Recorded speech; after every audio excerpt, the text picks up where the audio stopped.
प्रभुस्तुती असो प्रभूने पुन्हा एकदा आपल्याला त्या वचनांच्या जवळ येण्याची संधी दिली. सकाळी आपण योनाची प्रार्थना पाहत होतो. प्रार्थनेतील काही मुद्दे आपण पाहिले. अपेक्षा करतो की तुमच्या लक्षात ते मुद्दे असतील तरी आपण काही थोडीशी उजळणी करू. योनाच्या प्रार्थनेचं वैशिष्ट्य आम्ही पाहतो. काय आहे वैशिष्ट्य योनाच्या प्रार्थनेचं?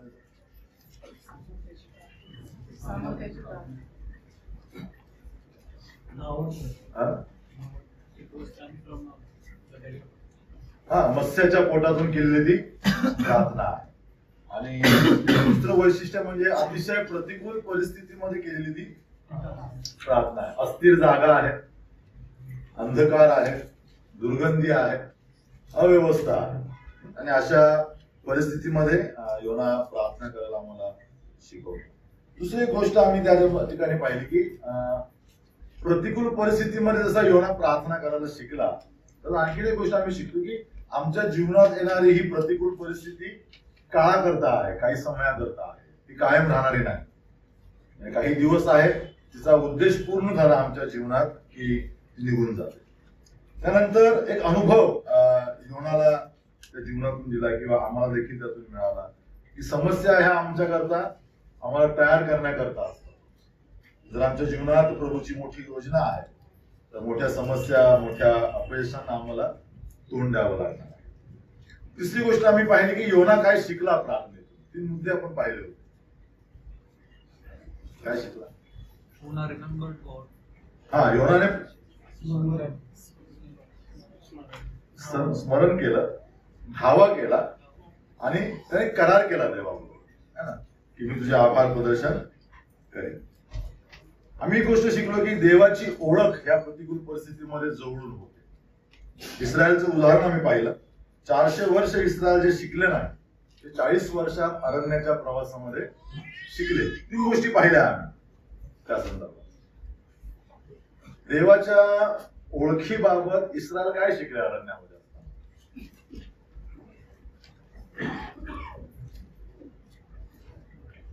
देवाला जवळ 3 मुद्दे, 3 घटना मी सांगितल्या.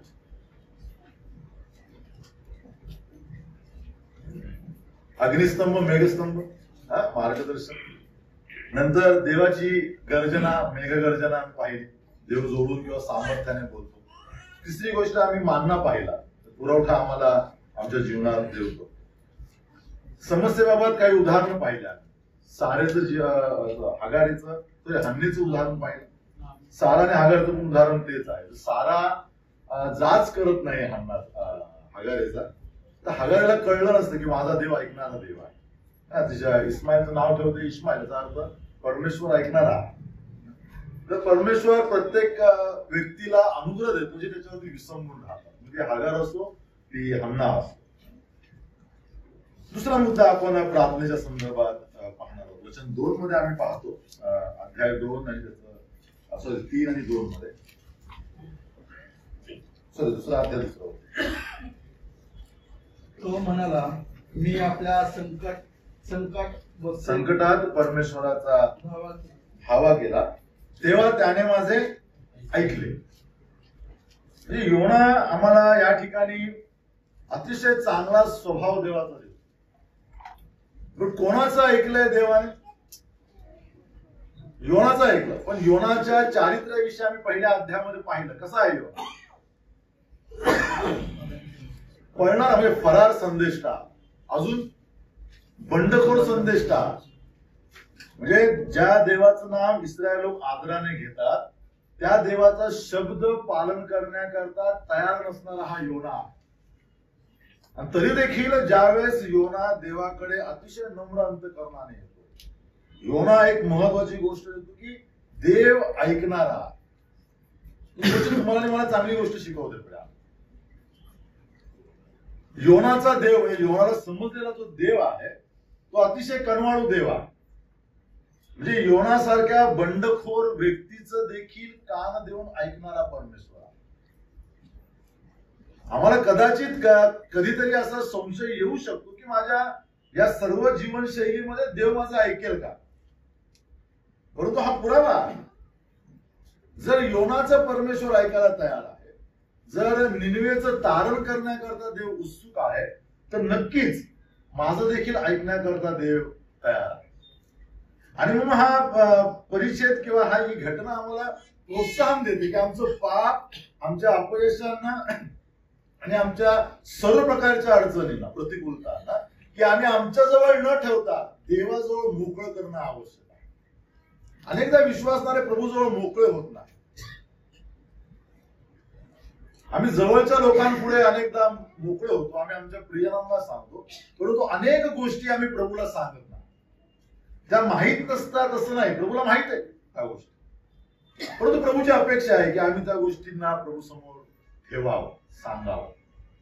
ज्या गोष्टी योना या ठिकाणी प्रार्थनेमध्ये म्हणत आहे, तो म्हणतो संकटावस्थेत परमेश्वराने माझा धावा ऐकला. आणखी एक नवीन स्वभाव देवाचा त्याला कळाला. जसा देव तारणारा आहे, तसा देव ऐकणारा देखील आहे. आणि म्हणून नेहमी म्हणतो की आम्हाला हा व्यक्तिगत अनुभव असणं आवश्यक आहे. योना मला शिकवतो की देव ऐकणारा आहे, पण माझ्या खाजगी व्यक्तिगत जीवनामध्ये मला अनुभव आहे का माझा देव ऐकणारा आहे? तो कधी अनुभव येईल मला? ज्यावेळेस मी देवाशी बोलण्याकरता तयार होईल. माझ्या सगळ्या अंगांना मी देवासमोर प्रकट करेन. म्हणजे मनुष्याचं पाप मनुष्य खाजगीत देखील देवाला सांगण्याकरता तयार होतो. बघा, आम्ही कधी असं देवापुढे बसून एकांतामध्ये आमचं स्वतःचं पाप सांगितलंय शब्दशः, मी अमुक अमुक केलं, मी अमुक अमुक केलं नाही? ते धैर्य माणसामध्ये येत नाही. जुना स्वभाव माणसाला ते गोष्ट करण्याकरता तयारी करत नाही. योनाने कबूल केलं, दाविदाने कबूल केलं, आणि तो अनुभव प्रभूच्या दासांना मिळाला की देव आमचा काय आहे, देव आमचा ऐकणारा. ज्यावेळेस योना तारणाविषयी सांगतो या ठिकाणी 9व्या वचनात, तारण परमेश्वरापासून होते. या पुस्तकाचं महत्वाचं वचन, मध्यवर्ती वचन हे आहे की तारण करणारा परमेश्वर आहे. योनाच्या पुढे अतिशय संकुचित कल्पना आहे तारणाची. जे तुम्हाला आणि मला तारण समजले ते योनाला समजलं नाही. तारण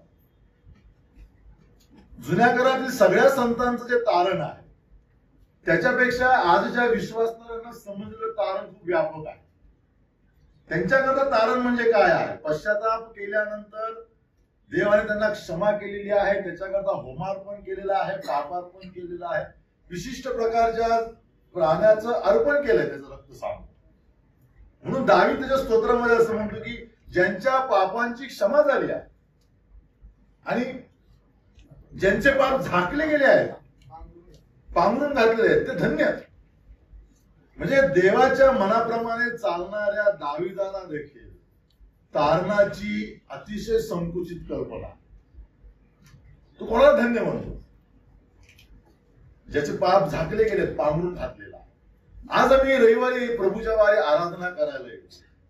आम्ही कोणत्या उद्देशाने आराधना करायला? काय बोलतो आम्ही आराधना? हे प्रभू, आम्ही धन्यवाद देतो तू आमचे पाप झाकलेस म्हणून. नाही, मेज आम्हाला सांगतो की प्रभू येशू ख्रिस्ताने शरीर आणि रक्त सांडलं. आणि इब्रीचा लेखक देतो की त्याच्या एकदाच झालेल्या अर्पणाने आमची पातके कायमची पुसण्यात आली. म्हणजे दावीद जेव्हा आराधना करतो तो म्हणतो की माझे पाप झाकलेत म्हणून मी प्रभूला धन्यवाद देतो. तुम्ही आणि मी ज्यावेळेस आराधना करतो त्यावेळेस आम्ही असं म्हणतो की प्रभू तुझ्या प्रिय पुत्राच्या द्वारा तो आमची पातके कायमची पुसलेली आहे. तफावत बघा किती आहे खोल. ज्यावेळेस दावीद ऐकेल आम्हा नव्या करातील विश्वासाची आराधना, तेव्हा तो अचंबित होईल. ही कोणती आराधना? हे कुठलं अर्पण आहे की ज्याच्याद्वारा पाप मिटलं गेलेलं आहे? मला कल्पना नाही याविषयी. मी तर हे शिकत आलोय की अर्पणांच्या द्वारा पापांना झाकण्यात आले किंवा पांघरून घालण्यात आलेलं. आणि म्हणून मी इतकी स्तोत्रे लिहिली. परंतु हे नव्या करातील विश्वासणारे वेगळं बोलत आहे की यांचे पाप एकदाच झालेल्या अर्पणाच्या द्वारा काय झालेले आहेत? पुसण्यात आलेली आहे. योनाची देखील तीच अवस्था आहे. त्याला देखील तारण अतिशय मर्यादित तारण माहित आहे. तुम्ही आणि मी प्रभू येशू ख्रिस्ताच्या मुळे तारणाच्या व्यापक संकल्पनेमध्ये येतात. उद्या ज्यावेळेस आम्ही आराधना करू, जर आम्हाला या व्यापक संकल्पनेतून प्रभूला धन्यवाद देता आले नाही तर आम्ही दुर्दैवी लोक. आणि म्हणून मी पहिल्या सत्रामध्ये म्हटलं की आमच्या आराधना कशा आहेत, आमच्या आराधनेमध्ये दम नाही का. ठराविक ठरलेले साचेबद्ध प्रार्थना आम्ही वर्षानुवर्ष करतो, बरोबर की. तुम्ही एका भावाची किंवा स्वतःचीच आराधना एक वर्षानंतर पाहिली तर काहीच त्याच्यामध्ये परिवर्तन नाही. तेच विचार आहेत, तेच मुद्दे आहेत, त्याच संकल्पना आहेत. ज्यावेळेस मला कळेल की माझ्याकरता अतिशय मोठं अर्पण झालेलं आहे, ज्यावेळेस मी तुलना करेल माझी दाविदावर. दाविदा तू काय करतोस, तू कशाबद्दल धन्यवाद देतो, आम्हाला अधिकार दिलाय बोलायचा.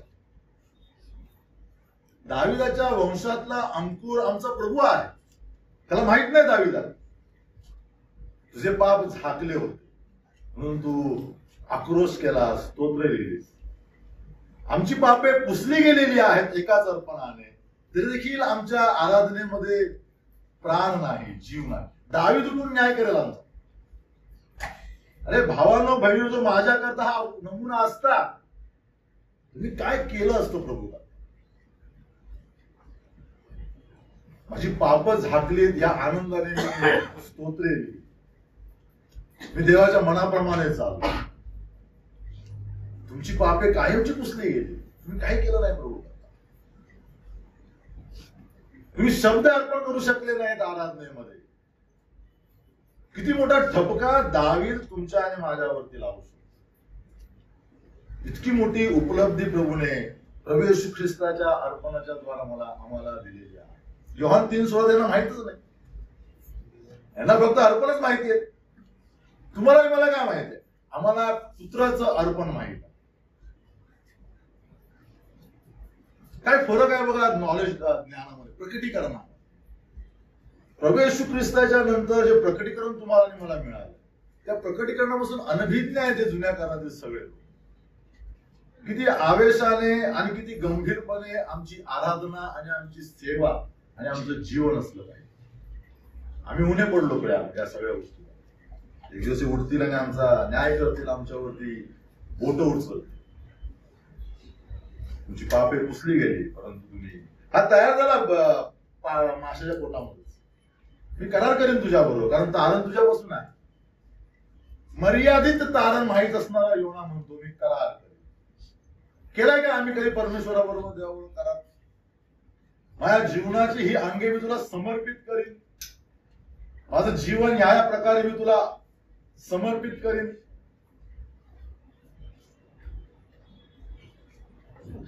इतक्या प्रकारे आम्ही जेव्हा एखादी गोष्ट आम्हाला सहज मिळते त्याचं मूल्य राहत नाही. जसं आम्हाला संसारिक जीवनात काही गोष्टी सहज मिळतात त्यावेळेस आम्ही त्याचं मूल्य करत नाही. आध्यात्मिक जीवनात देखील आम्हाला ती गोष्ट पाहायला येते. आता योनाच्या प्रार्थनेतून योना काय शिकला, 3 मुद्दे आहेत. पहिल्या मुद्द्यामध्ये 3 उपमुद्दे आहेत. तुम्ही नोट्स काढत असाल तर लिहा, योना प्रार्थनेतून काय शिकला.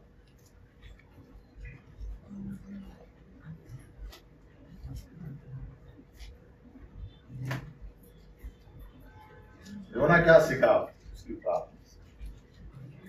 मराठी बायबल वापरतात त्यांच्यात एक पेन्सिल मिळते 35 रुपयाची, कॅमलिनची, मेकॅनिकल बारीक असे पॉइंट पाहिजे.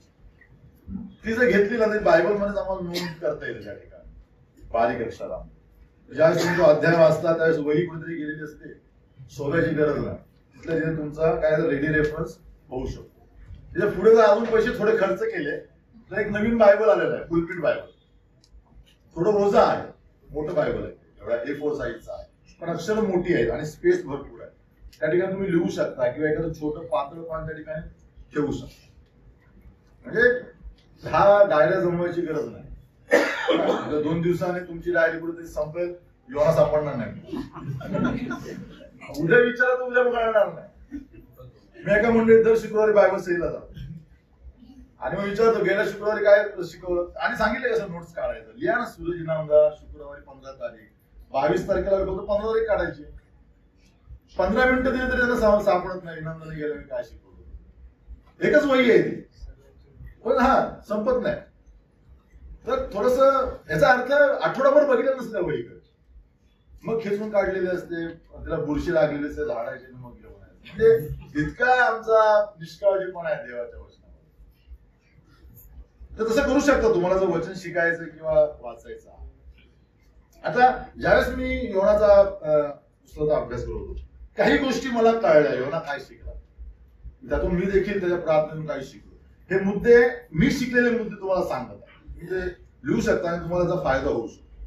म्हणजे प्रभू येशू ख्रिस्ताकडे शिष्य आले आणि शिष्यांनी एक विनंती केली प्रभूला. काय केली विनंती?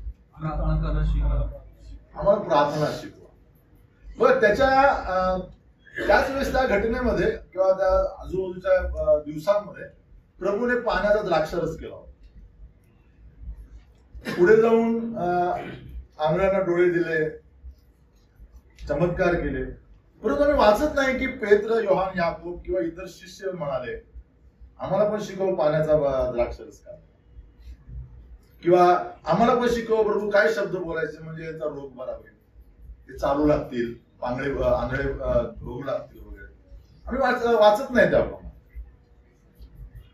परंतु ज्यावेळेस प्रभू येशू ख्रिस्ताची प्रार्थना त्यांनी ऐकली, त्यावेळेस ते आवर्जून प्रभू येशू ख्रिस्ताकडे गेले आणि म्हणाले प्रभूजी काय करा, आम्हाला काय शिकवा, प्रार्थना शिकवा. काय वैशिष्ट्य होतं प्रार्थना?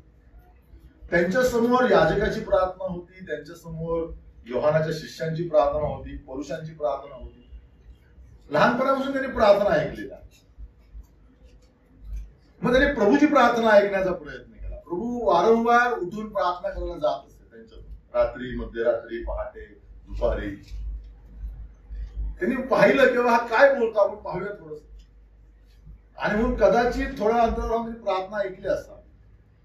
आता ज्या पद्धतीने प्रभू पित्याबरोबर बोलत आहे याचा अनुभव त्यांना, या शिष्यांना नाही. शिष्यांना फक्त याजक बोलताना माहित आहे, शास्त्री पुरुषी बोलताना माहित आहे. परंतु प्रभू येशू ख्रिस्त ज्या देवाशी प्रार्थना करत आहे, तो एक पुत्र पित्याबरोबर बोलत आहे. आणि ते जे बोलणं आहे त्या बोलण्यातून शिष्यांना प्रभूचं नातं समजलं आणि अक्षरशः ते हादरले प्रार्थना.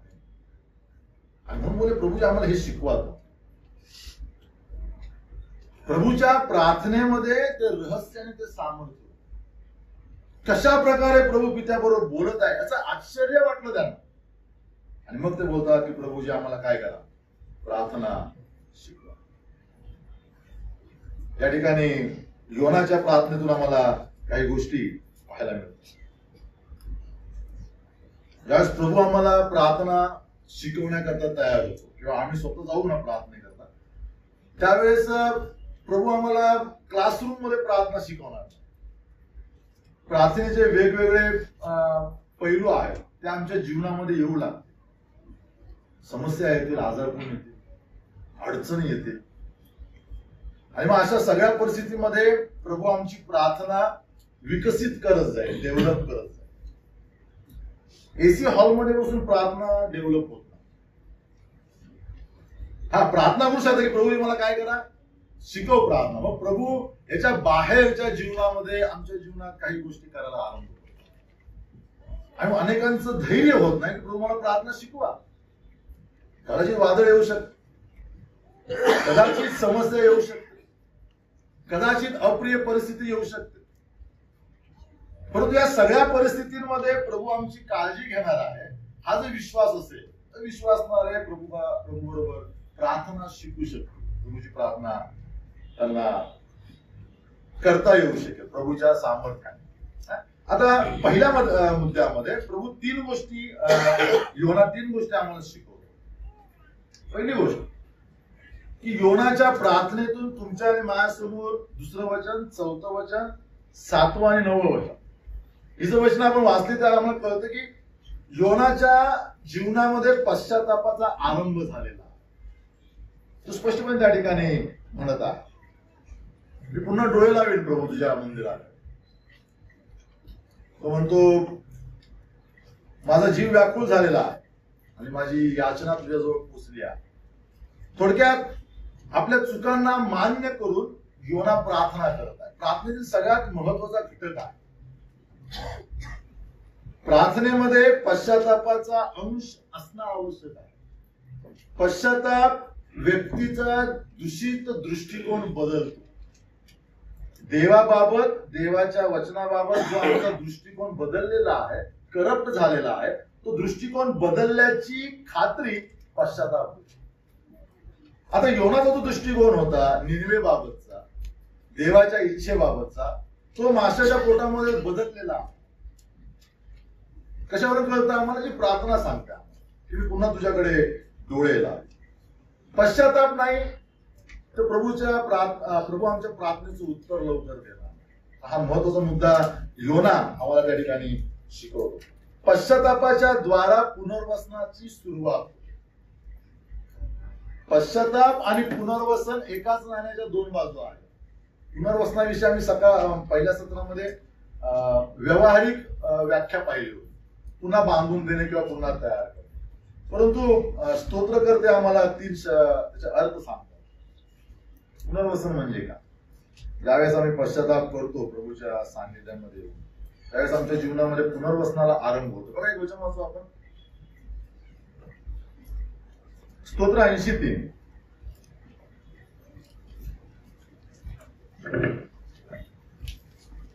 हे देवा तू आम्हाला परत आण, आपला मुख प्रकाश आमच्यावर पाड. हा बस. पुनर्वसन करणे म्हणजे परत आणणे. काय परत आणण्याचा अर्थ काय? काय वाटतं? समजा हे वचन आम्ही वाचतो आहोत, तुम्ही तुमच्या ठिकाणी वाचलं, काय समजायचं परत आणणे म्हणजे? स्तोत्रकर्ता म्हणतो 83 वचनामध्ये की हे देवा तू आम्हाला परत आण, म्हणजे आम्ही करू काय परत आणणे? प्रभू स्वतः प्रभूला सांगते मला परत आण. आधी तिकडे होता. हा म्हणजे याचा अर्थ मी तुझ्या इच्छेच्या खूप पुढे गेलेलो आहे, तुझ्या इच्छा डावलून मी पुढे पळत गेलेलो आहे. योना सांगत आहे किंवा स्तोत्रकर्ता हा सांगत आहे की मला परत आण.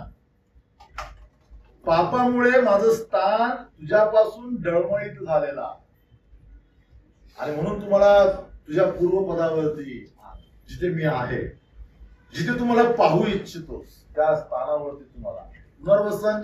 पश्चाताप केल्यानंतर प्रभू आम्हाला पुनर्वसन करतो आमचं, म्हणजे पूर्व पदावरती आम्हाला. स्तोत्र 70 बघा, 60 बघा, त्याचं पहिलं वचन.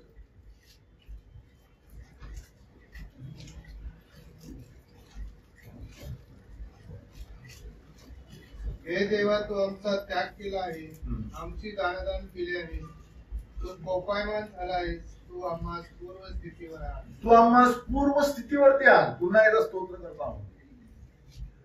तू कोपला आहेस. कोपण्याचं कारण इस्रायलचं पाप आहे. कोपण्याचं कारण इस्रायलने देवाविरुद्ध केलेला बंडा. कोपण्याचं कारण इस्रायलने देवाच्या विरोधात घेतलेले निर्णय आहे. म्हणजे मूर्तीपूजा असेल, व्यभिचार असतील, परराष्ट्रीयांबरोबर सलोखा असेल, या सगळ्या गोष्टींमुळे प्रभूने त्यांच्या जीवनामध्ये अनेक प्रकारच्या यातना आणलेल्या आहेत. आणि स्तोत्रकर्ता हे पाहतो की या पातकांमुळे आमची स्थिती तुझ्या अंतकरणापासून ढळलेली आहे, मूळ पदावर आम्ही हल्लेलो आहोत. आणि म्हणून स्तोत्रकर्ता म्हणतो आमचं पुनर्वसन कर. म्हणजे काय कर? आम्हाला पूर्व पदावरती आण. रिस्टोर हा शब्द या ठिकाणी 3 वेळा वाचतो आम्ही इंग्रजीमध्ये. इथे परत आणण्याला रिस्टोर शब्द वापरलेला आहे आणि पूर्वस्थितीवरती आण इंग्रजीमध्ये मूळ शब्दामध्ये रिस्टोर शब्द वापरलेला आहे. रिपेंटन्स आणि रिस्टोरेशन एकाच नाण्याच्या दोन बाजू. आम्ही पश्चाताप करणार नाही, आम्ही परत आणले जाणार नाही, आम्हाला पूर्वस्थिती पुन्हा प्राप्त होणार नाही. देवापासून दुरावलेले आहोत, देवापासून अंतर पडलेलो आहोत, त्याच अवस्थेत आम्ही राहू. आणि म्हणून पश्चाताप अतिशय महत्वाचा आहे आणि पुनर्वसन आमच्याकरता महत्वाचं आहे. तिसरा मुद्दा बघा, स्तोत्र 51:12.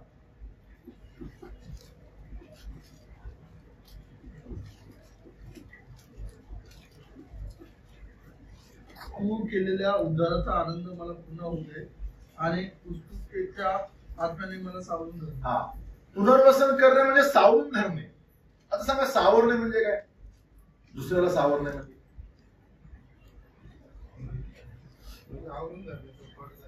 हा, आम्हाला कळतं की बाबा आता हा पडायला आलेला आहे, मग आपण लगेच हात लावतो पायरीवर घसरताना चालताना करतो. जमिनीवरती पडल्यावरती उचलायला गेलं त्याला म्हणून सावरत काय म्हणतो. जमिनीवरती पडायच्या आधी पकडणे म्हणजे सावर. पार पडलाय त्याच्यानंतर त्याला उचलायला गेलो की तुला सावरलं ते ना. या ठिकाणी स्तोत्रकर्ता काय म्हणतो दावीद की मला सावरून धर, म्हणजे तो मान्य करतो प्रभू की मी अशक्त आहे, दैहिकदृष्ट्या दुर्बळ आहे, अनेक अंगांमध्ये अनेक गोष्टींमुळे मी अडथळू शकतो. आणि म्हणून मला तू काय कर, सावरून. जगाचा मार्ग अतिशय निसरडा आहे, माझे पायाला घसरू शकतात,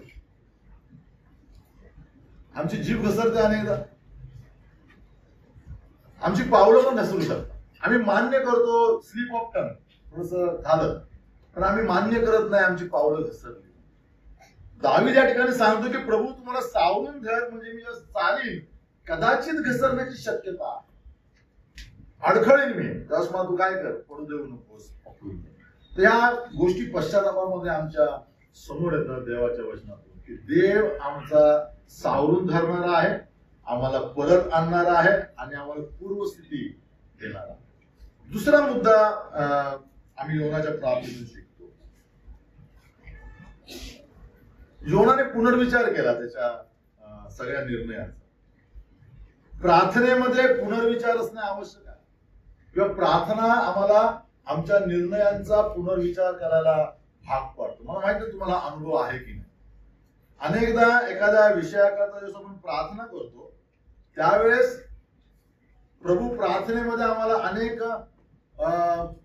ओझी देतो त्या घटनेसंदर्भात, त्या घटनेसंदर्भात, त्या कामासंदर्भात, त्या व्यक्ती संदर्भात प्रार्थनेमध्येच बोलतो आमच्याशी.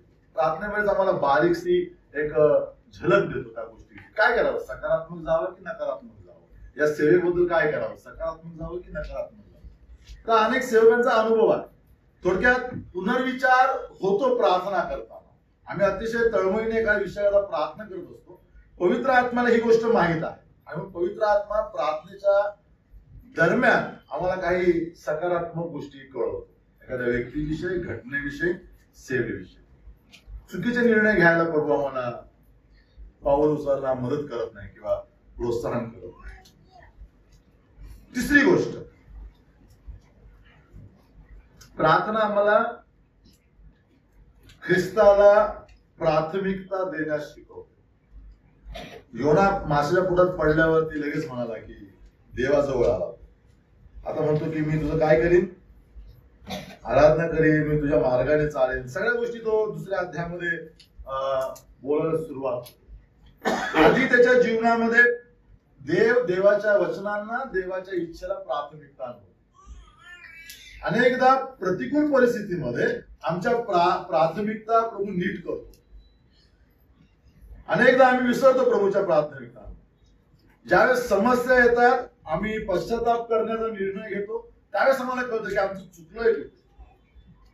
बरं, आमच्या जीवनामध्ये प्रभू येशू ख्रिस्ताच्या विचारांना, त्याच्या निर्णयांना प्राथमिकता आहे का, प्रायोरिटी आहे. त्या गोष्टी आम्हाला प्रभू आमच्या या प्रतिकूल जीवनामध्ये दाखवतो. आम्ही पश्चाताप केलाय का, आम्ही पुनर्विचार केलाय का, आणि आम्ही आमच्या जीवनातल्या प्राथमिकतांना बदललेला आहे. या तीन गोष्टी योनाच्या जीवनात आम्हाला दुसऱ्या अध्यायात पाहायला मिळतात. दुसरी गोष्ट योनाच्या प्रार्थनेतून आम्ही शिकतो.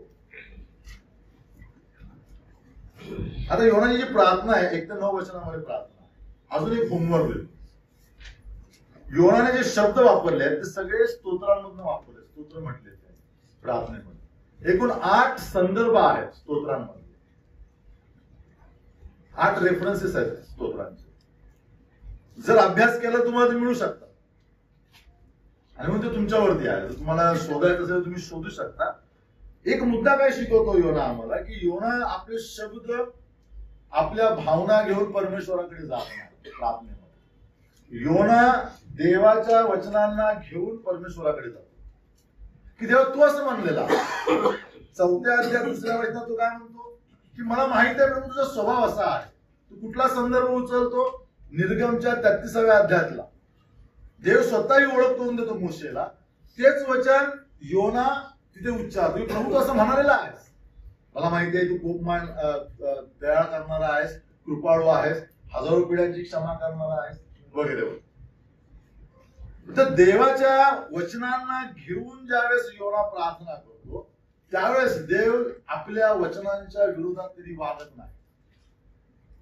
आम्हाला अनेक प्रार्थना करणारे दास लोक हा नमुना शिकवतात की ज्यावेळेस तुम्ही प्रार्थना करायला जाल त्यावेळेस प्रभूची आश्वासनं घेऊन जा. कोणाला काय आश्वासन दिलंय प्रभू, त्या आश्वासनांना घेऊन तुम्ही प्रभूच्या समोर जावा. प्रभू तुम्हाला त्या प्रार्थनांची उत्तर देतो. मी माझ्या जीवनामध्ये 22 वर्ष अनेक प्रार्थनांमध्ये हा शब्द वापरलेला असतो, तो 34 मधला, की ज्यांनी त्याचकडे पाहिले ते प्रकाशमय झाले, त्यांची मुखे कधी लज्जेने काळवणार. ज्यावेळेस तारण माझं झालं, जरी नामधारी कुटुंबातला असतो तरी आमच्या घरी बायबल नव्हतं. मी पहिलं जाऊन जीपीओ मधून विटीवर एक बायबल घेतलं. 60 रुपयाचं असते बायबल मिळायचं, ज्यात लाल पानांचं बायबल आहे. आणि मग केवळ स्तोत्र वाचायचं, बाकी काही कळायचं नाही, फक्त स्तोत्र. तर त्यातला ते एक वचन मला खूप स्पर्शलं, ज्यांनी त्याचकडे पाहिले ते प्रकाशमय पावले, त्यांची मुखे लज्जेने कधी परमेश्वर काळवणू देणार नाही. म्हणजे एक प्रकारे प्रभू आम्हाला अभिवचन देतो, जर तू माझ्यावरती विसंबून राहिला तर मी तुला लज्जित फजित कधी होऊ देणार. मी ज्या पोलीस कॉलनीमध्ये राहायचो त्यामुळे 99% लोक हिंदू होते. त्या ठिकाणी नाही, ज्या डिपार्टमेंटमध्ये मी काम केलं वेगवेगळ्या ठिकाणी, त्या ठिकाणी मला लज्जित फजित होऊ दिला नाही. तर हा अनुभव आजपर्यंत आहे. तर योना ज्यावेळेस देवाच्या अभिवचनांना घेऊन परमेश्वराकडे जातो त्यास प्रभूला त्याच्या प्रार्थनेकडे लक्ष द्यावं लागतं. त्याचा अर्थ असा नाही आम्ही अभिवचन घेऊन गेलो नाही, आम्ही आमच्या शब्दात प्रार्थना केली की तो ऐकणार नाही, परंतु एक प्रभावी प्रार्थनेचं माध्यम आहे. याचा अर्थ आम्ही दाखवतो प्रभूला, प्रभू मला तुझ्या अभिवचनांवरती काय आहे आस्था. मोशेला काय म्हणलं असतं, इस्रायलला काय म्हणलं असतं, एलियाला काय म्हणलं असतं हे मला माहित आहे. त्याकरता देवाच्या वचनांबरोबर आमचं नातं चांगलं असणं आवश्यक आहे. त्याच वेळेस तुम्हाला कळेल. तुम्ही हागाऱ्याचा संदर्भ देऊ शकता, तुम्ही हन्नाचा संदर्भ देऊ शकता तुमच्या जीवनात, तुम्ही दाविदाचा, योनाचा, पेत्राचा, पौलाचा, अतिशय सामान्य व्यक्तींचा संदर्भ देऊन तुम्ही प्रार्थना करू शकता. प्रभूला हालचाल करण्याकरता पुरेशा आहेत या गोष्टी. एक प्रकारे आम्ही सांगतो प्रभू या तुझ्या सगळ्या गोष्टींवरती माझा काय आहे विश्वास आहे. ज्यावेळेस मी त्या गोष्टींना नमूद करतो प्रार्थना, योना हे खूप लवकर शिकला होता की तो परमेश्वराच्या विचारांना घेऊन अभिवचनांना घेऊन प्रार्थना करतो. पौल त्याच्या पत्रामध्ये म्हणतो की परमेश्वराची सगळी वचने कशी आहेत,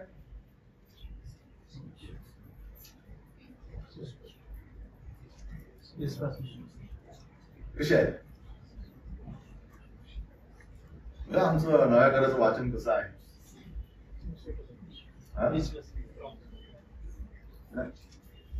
परमेश्वराच्या वचनांच्या ठाई सदैव होय असा, होय अशी आहे. वाचले कधी? म्हणजे सकारात्मकता देवाच्या वचनात. तोच मुद्दा आम्हाला योना शिकवतो की ज्यावेळेस आम्ही प्रभूची वचने घेऊन जातो त्यावेळेस आम्हाला सकारात्मकता प्रभूकडनं प्राप्त होते. प्रार्थना एक लाईफ लाईन आहे. काय आहे? केबीसी कार्यक्रम किती लोक बघतात? काय केबीसीचा अर्थ? किती लोक बघतात? हा सगळे बघतात. त्याच्यामध्ये किती लाईव्ह लाईन असतात? पहिले 3 होते, आता 4 झाले असतील माहित नाही. 3च आहेत. बारकाई नाही बघतात. बरोबर. त्याच्यामध्ये एक महत्वाचा मुद्दा ते शिकवलं. मी एका उमेदवाराला बघितलं त्या ठिकाणी, चांगला खेळत होता, काही लाख रुपये त्याला मिळाले होते. सगळ्या लाईफलाईन त्याच्याकडे आहेत, 3 लाईफलाईन. आणि अतिशय कन्फ्युजिंग प्रश्नाला विचार.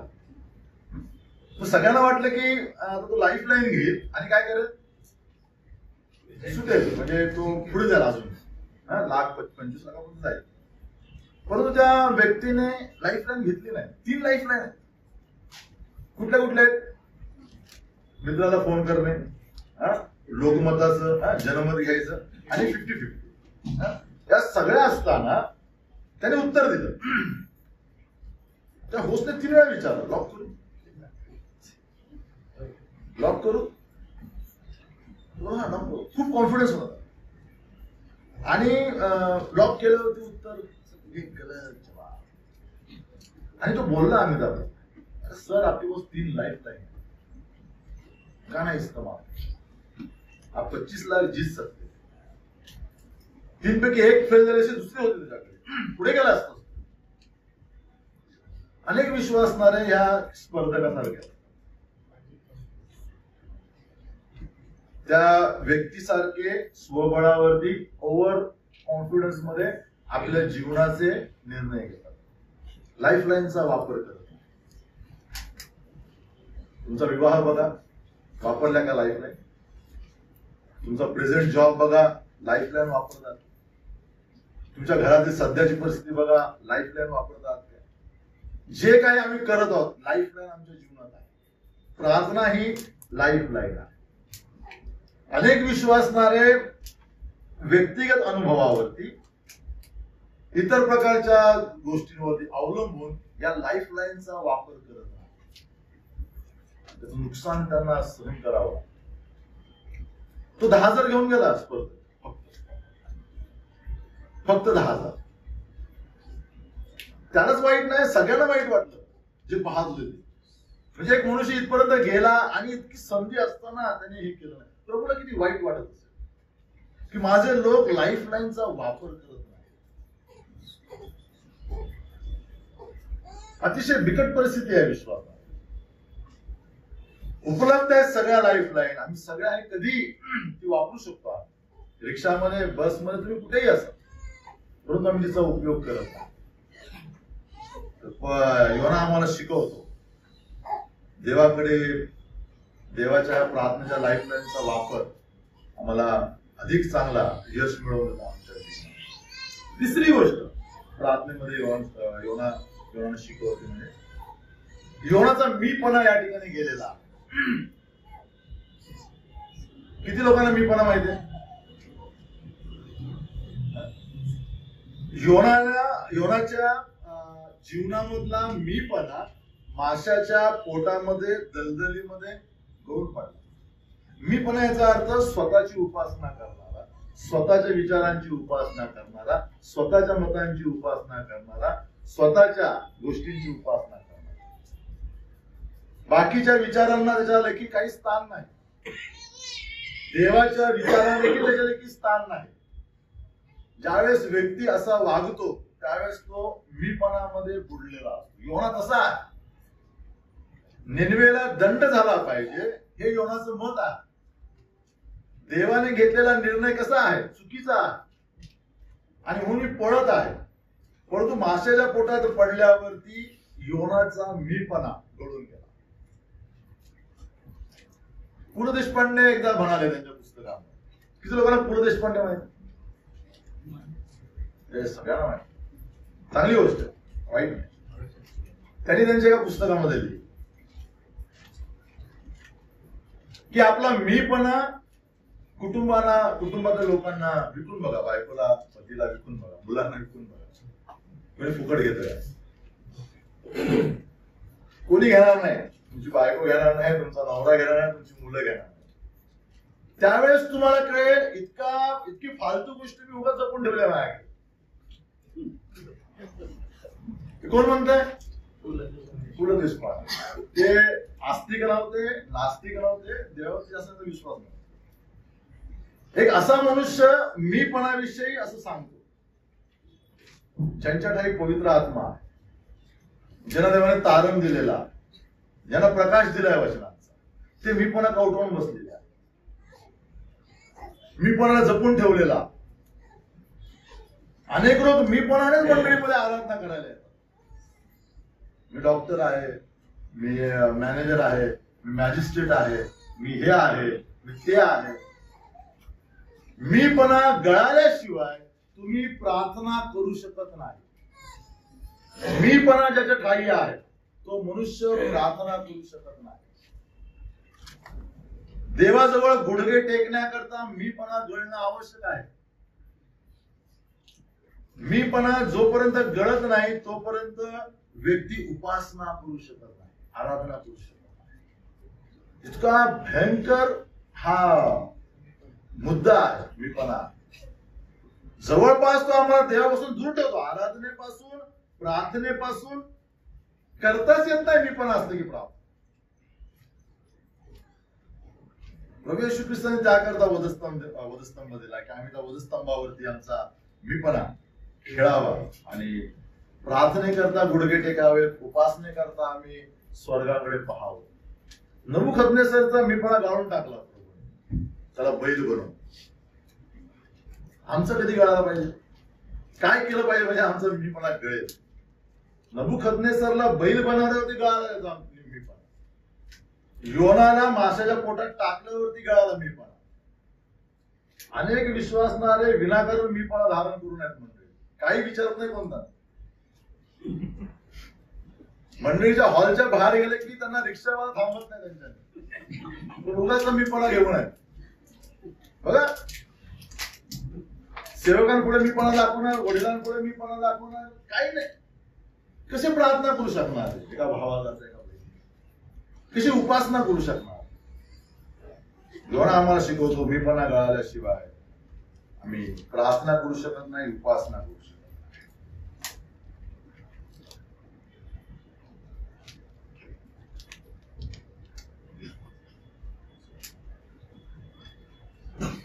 तिसरा अध्याय बघूया. किती वेळ आहे बदला? 4:30 सुरू. ठीक आहे.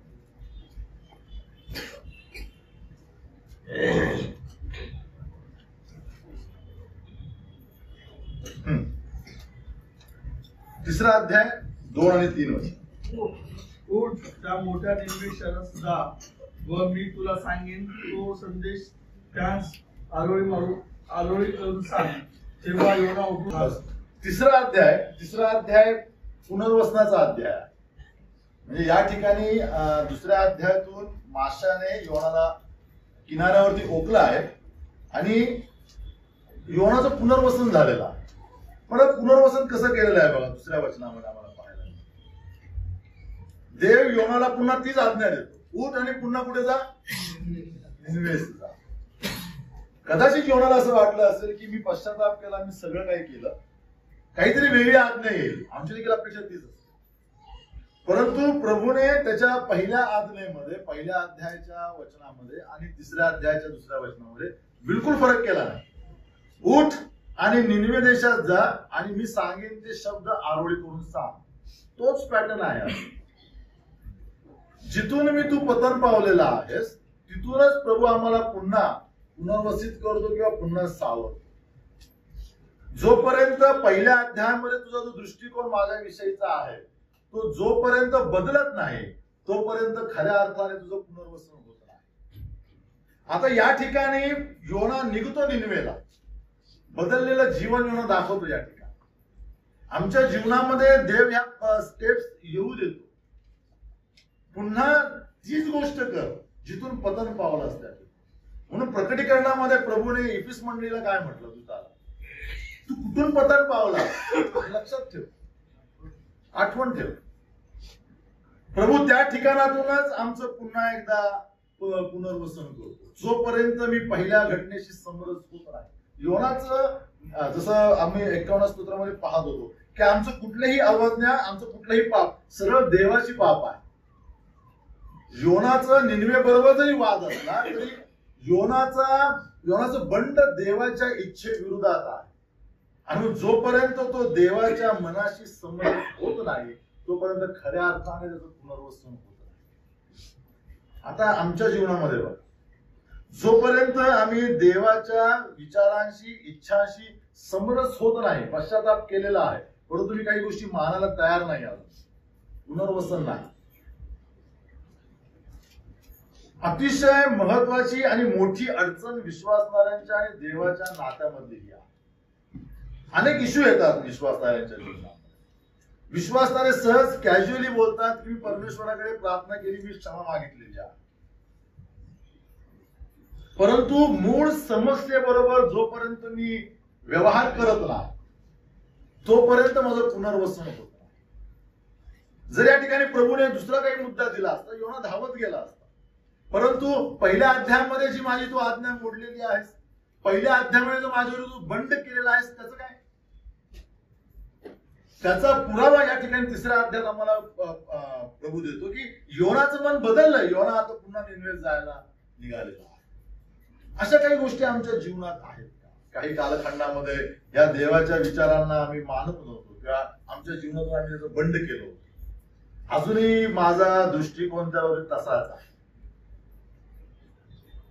अजून मी त्याच्याबाबत काही पावलं उचललेली आहेत अंतःकरणामध्ये, व्यक्तिगत पातळीवरती. देवाबरोबर मी काही करार केलेला नाही, अजून तसंच आहे का? त्याचे परिणाम कुठे ना कुठे आमच्या आत्मिक जीवनामध्ये उमटत राहणार जोपर्यंत आम्ही देवाबरोबर आमचं नातं नीट करत नाही. मग आता पहिल्या अध्यायापासून तिसऱ्या अध्यायातील दुसऱ्या वचनापर्यंत किती कालखंड गेला आम्हाला माहित नाही. प्रा तो कधी तार्शिश मध्ये गेला, कधी तो बोटीमध्ये चढला, किती दिवसाने तो बोटीमध्ये वादळ आलं आणि मग 3 दिवसाने तो निनवेच्या किनाऱ्यावरती पडला. मग किती दिवसाने प्रभू त्याला बोलला, याच्यात बराच कालखंड गेलेला आहे. परंतु तेव्हा एक गोष्ट आम्हाला पाहायला मिळते की पहिल्या अध्यायापासून तिसऱ्या अध्यायापर्यंत देव योनाची प्रतीक्षा करीत होता. कधी माझा सेवक परत येईल. देव आमची प्रतीक्षा करतो. ज्यावेळेस आम्ही घिसतो, देवाविरोधात पाप करतो, जोपर्यंत आम्ही आरोळी मारत नाही तोपर्यंत तो प्रतीक्षा करतो. योनाने आणखीन एक देवाचा स्वभाव शिकला. देव प्रतीक्षा करणार आहे. कोणी प्रतीक्षा केली पाहिजे? आम्ही प्रतीक्षा केली पाहिजे. स्तोत्र करता म्हणून तुम्ही तुझी वाट पाहिजे पहारेकऱ्याप्रमाणे. योना शिकवतो देवाने माझी वाट पाहिली. किती दिवस जेव्हा की मी बंड केलं देवाविरुद्ध, देवाच्या इच्छेविरुद्ध गेलो, देव वाट पाहतो. आणि ज्यावेळेस तो परत आला देवाने त्याला पुन्हा तीच गंभीर जबाबदारी दिली. याला म्हणतात पुनर्वसन. पूर्व पदावरती ठेवलं योनाला. नाही तू माझं ऐकलं नाहीस पहिलं, जा मी निनवेमध्ये कोणातरी पाठवीन. आम्ही मनुष्य असं करतो. बरं त्याने मागच्या वेळेस ऐकलं नाही. पौलाने काय केलं मार्काविषयी? मार्क घाबरला, एका ठिकाणी गेला नाही. नंतर मनाचं धैर्य करून पुन्हा पौलाकडे गेला. पौलाने घेतलं नाही. बर्नबाचा त्याचा खूप मोठा वाद झाला. काही वर्षानंतर पौल म्हणतो, मग लिहितो तिताला वगैरे की मार्क माझ्याकरता उपयोगी बंधू आहे. पण त्यावेळेस त्याने डावललं पौलाने. तू स्वार्थाच्या बाबतीत तुझा दृष्टिकोन बदल. देव वाट पाहतो आमची. तोच दर्जा, तीच जबाबदारी, तेच मिशन योनाला त्याने पुन्हा दिलं. जा निनवेला आरोळी करून सांग, मी निनवेचं तारण करणार. आमचा हा देव आहे. बघा तुम्ही तुमच्या जीवनातील कुठल्या वळणावरती घसरले असाल, नैतिक दृष्ट्या, आत्मिक दृष्ट्या प्रभूपासून दूर गेला असाल, अंतःकरणात खंत आहे, बिलकुल काळजी करू नका प्रभू जवळ येण्याची. ज्यावेळेस तुम्ही आरोळी माराल त्या दिवसापासून प्रभू आमचं पुनर्वसन करण्यास तयार. तो पुन्हा रिस्टोर करतो. पुन्हा नव्याने आमचं जीवन उभारतो. पुन्हा नव्याने आम्हाला तयार करतो. तो हिंमत केली पाहिजे आम्ही प्रभू जवळ जाण्याची. योना जवळ ती होती, दाविदा जवळ ती होती. तुमच्या जवळ आहे का? जर करणार नाही तर त्याचे प्रतिकूल परिणाम तुमच्या माझ्या जीवनात आल्याशिवाय राहणार. ठीक आहे. 5 आणि 10 वचनापासून नंतर तुम्ही तो भाग वाचा. योनाचा प्रचार आम्हाला 4थ्या अध्यायात पाहायला मिळतो. सॉरी 3ऱ्या अध्यायात 5 ते 10 वचना. किती मोठा प्रचार होता. 40 दिवसाचा अवकाश आहे. मग निनवे धुळीस मिळेल. बस. आणि येऊन बसला वरती. 40 दिवसाचा अवकाश आहे, मग निनवे येऊन धुळीस मिळेल. ज्यावेळेस ही बातमी लोकांच्या कानावर गेली, कोणीतरी इस्रायलचा संदेश असं ओढून गेलेला आहे, ते राजाला कळालं. राजापासून रंकापर्यंत सगळे गोंडपाटावरती राखेमध्ये बसले. कोणाचा प्रचाराचं सामर्थ्य आहे? योनाचं काही सामर्थ्य होतं काही विशेष नाही. देवाची इच्छा होती की या लोकांचं तारण करावं. फक्त योनाचा प्रचार निमित्त आहे, पवित्र आत्म्याचं काम देवाचं आहे. राजापासून रंकापर्यंत लोक जमिनीवरती बसले राखेत. सगळ्यांनी एक साथ पश्चाताप केला. अतिशय छोटा प्रचार पण प्रभावी प्रचार. योनाने देवाच्या सांगण्याप्रमाणे शब्द उच्चार, स्वतःचे शब्द, स्वतःचे विचार, स्वतःच्या गोष्टी काही सांगितलं नाही. जेवढं सांगितलं तेवढंच बोल. प्रभू येशू ख्रिस्ताचा स्वभाव मला दिसतो या ठिकाणी. प्रभू येशू ख्रिस्त म्हणतो, पिता जे सांगतो तेवढंच मी बोलतो, पिता जे दाखवतो तेच मी करतो, त्याच्या पलीकडे मी काही करत नाही. योनाने प्रभूने जे सांगितलं त्याच्या पलीकडे काही केलं नाही. अल्प प्रचार, परंतु त्याचा रिझल्ट किती भयंकर आहे. संपूर्ण निनवे पश्चातापाकरता तयार झाले. गोंताट काढून उपवास करून जिवंत देवाला त्यांनी साकडं घातलं, प्रार्थना करायला लागले जिवंत देवाला. योनाच्या प्रचाराचं सामर्थ्य नाही का? हे तारण करणाऱ्या देवाचं सामर्थ्य आहे. हा संपूर्ण पुस्तकाचा जो भाग आहे, एक गोष्ट आम्हाला शिकवतो. जो योनाचा देव आहे तो आज देखील आमचा देव आहे. जसा तो निनवेचं तारण करण्याकरता उत्सुक आहे, आजही तो निनवेचं तारण करण्याकरता उत्सुक आहे. या हॉलच्या बाहेर जे जग आहे तुमच्या आणि माझ्याकरता निनवे आहे, देवाकरता निनवे आहे. इथे बसलेला प्रत्येक विश्वासणारा प्रभू करता योनाप्रमाणे आहे. तुमच्या व्यतिरिक्त देव त्या ठिकाणी कोणाला पाठवणार नाही. तो कुठल्या आमदाराला पाठवणार नाही, तो कुठल्या नगरसेवकाला पाठवणार नाही. आता येताना बरेच लोकांनी फोटो लागले होते त्या कार्यक्रमामध्ये. लाखो लोक त्यांच्या मागे आहेत. त्यांना सांगणार नाही तुझा, तू या ठिकाणी असणाऱ्या योनांना सांगणार, जा आणि निनवेमध्ये प्रचार करा. कारण काळाची गरज आहे. 40 दिवसाचा अवकाश दिला निनवेला. 40 दिवस आम्हाला सांगतात की प्रत्येकाकरता न्याय नेमून ठेवलेला आहे. मागच्या महिन्यामध्ये विमान दुर्घटना झाली. 200 किती लोक मेले? 242 लोक मरण पावले. अनेकांना माहित नव्हतं. अनेक विद्यार्थी विचार करत होते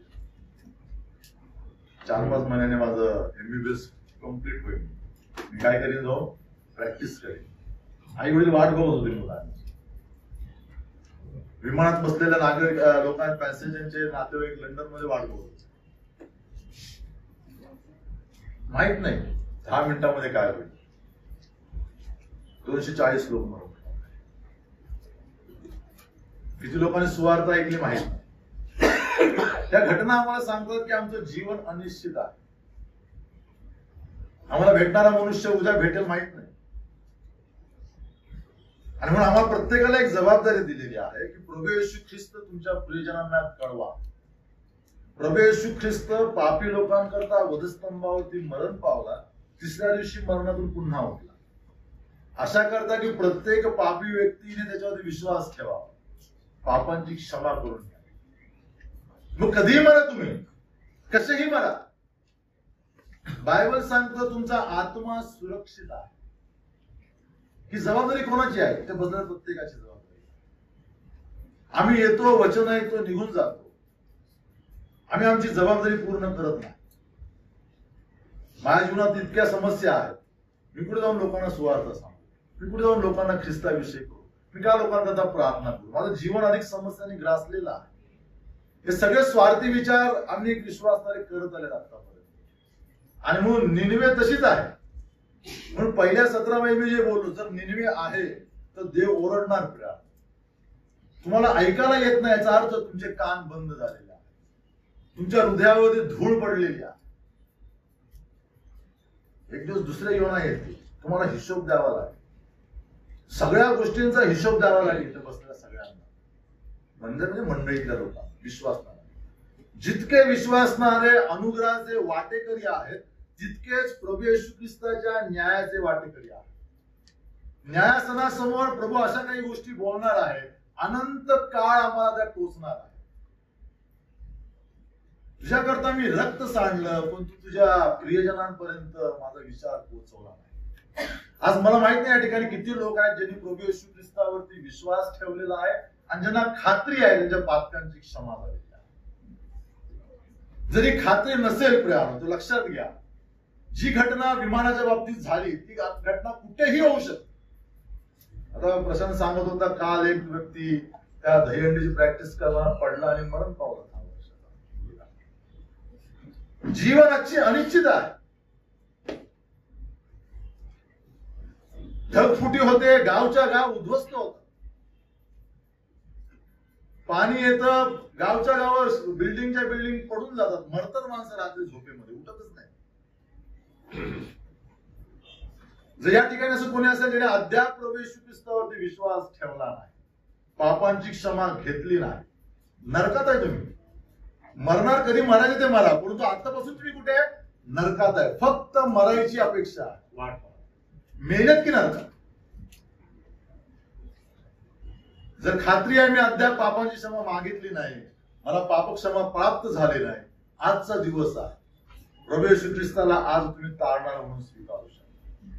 माहित नाही सकाळी उठाल की. एक प्रसिद्ध गोष्ट बिली ग्रॅमने सांगितली होती, सांगून मी संपवते.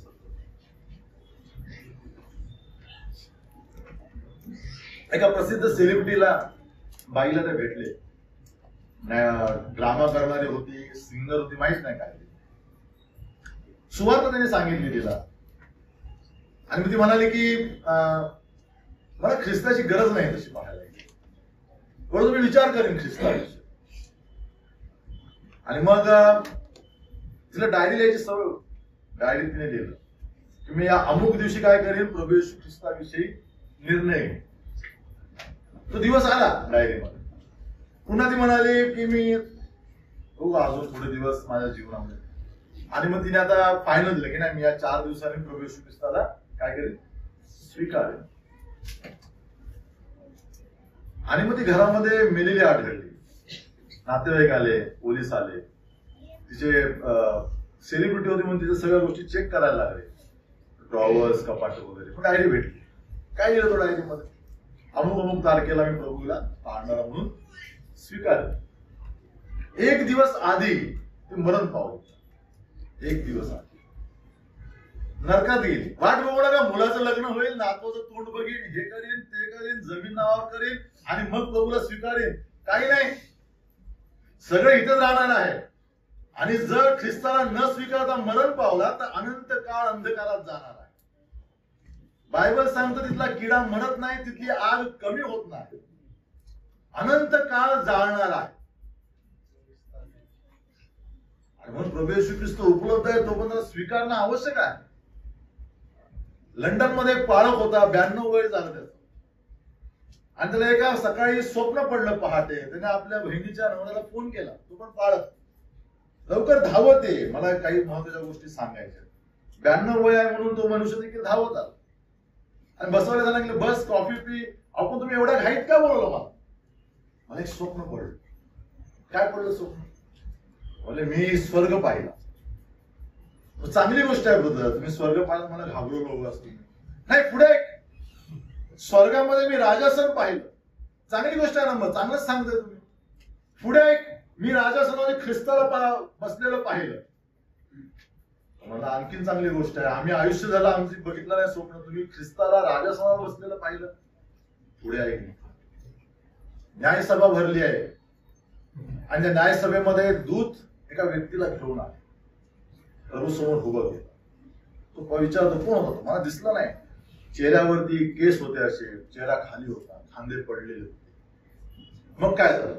मग प्रभू येशू ख्रिस्त उठला तिथून त्या व्यक्तीजवळ गेला, त्या व्यक्तीच्या खांद्यावरती हात ठेवले प्रभू आणि खूप प्रेमाने बोलला, ऍडॉल्फ तूने मेरा द्वेष क्यों किया, ऍडॉल्फ तू माझा द्वेष का केलास, बस एवढंच बोलला प्रभू. आणि मग सिंहासनावर जायला निघाला. जाताना थांबला आणि माझ्याकडे बघितलं. विश्वासणाऱ्यांच्या सभेमध्ये त्याने माझ्याकडे बघितलं. मग तो म्हणतो, ब्रदर मी 4 वेळा हिटलरला भेटलो कॉन्फरन्स मध्ये, घाबरलो. मी काही जरा म्हटलं नाही प्रभू तुझ्या करता मरण पावला, प्रभू येशू ख्रिस्तावर विश्वास. जाता जाता हिटलर ओरडला. काय ओरडला? प्रभू मला माहित नाही तू माझ्याकरता मरण पावलास, मला कोणी सांगितलं नाही. तुमचे नातेवाईक कदाचित ओरडतील, मला सांगितलं नाही आणि मला सांगितलं. तुम्ही ओरडाल कदाचित बरेचसे ज्यांनी प्रभूला स्वीकारलं नाही. आम्ही बसलो फक्त स्पेशल मीटिंगला, शिरा खाल्ला, केळी खाल्ली, पुऱ्या खाल्ल्या, परंतु आम्ही प्रभू येशू ख्रिस्ता तुला घरी तारणारा म्हणून स्वीकारलं नाही. ही दुर्दैवी गोष्ट असणार. बिना ख्रिस्त बाहेर जाऊ नका. दिवस वाईट आहेत बघा, आणि या दिवसामध्ये माहित नाही कधी काय होईल. देवा मी सगळी वचने तुमच्या करता आशीर्वादाची करू.